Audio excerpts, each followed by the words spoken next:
Fief de l'équipe de France, le vélodrome de Saint-Quentin en Yvelines est le lieu d'entraînement principal de Quentin Lafargue, sprinter, et sans doute l'un des futurs champions de l'équipe de France de cyclisme.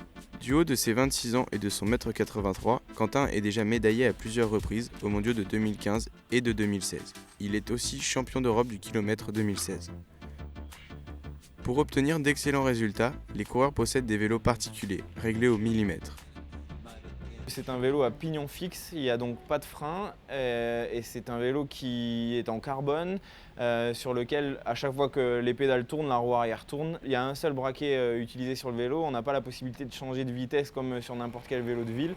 Sur notre vélo, tout est démontable, on change du coup le plateau, donc la partie qui se trouve sur le pédalier à l'avant, et on change aussi le pignon à l'arrière. Donc on utilise un plateau et un pignon qu'on choisit en fonction de la journée et du moment dans l'échauffement dans lequel on est, et on change notre braquet.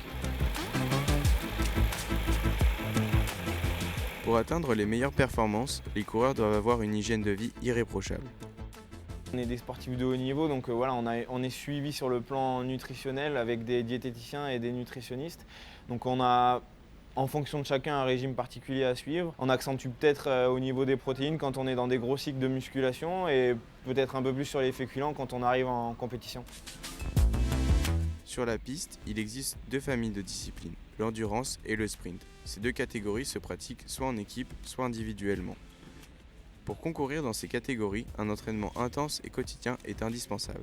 On a 2 séances quotidiennes, soit de la piste, soit de la musculation, soit de la route. De la musculation à raison de 2 à 3 séances par semaine et de la piste au moins une séance par jour. Clairement, l'objectif c'est de monter sur des podiums, mais j'ai jamais été champion du monde en élite, donc si ça peut le faire cette année, je serais ravi. Quentin vient d'achever sa préparation pour les championnats du monde qui auront lieu mi-avril. Grâce à son hygiène de vie irréprochable, sa condition physique hors norme et son vélo réglé au millimètre, Quentin possède tous les ingrédients pour grimper sur la plus haute marche du podium et décrocher l'or.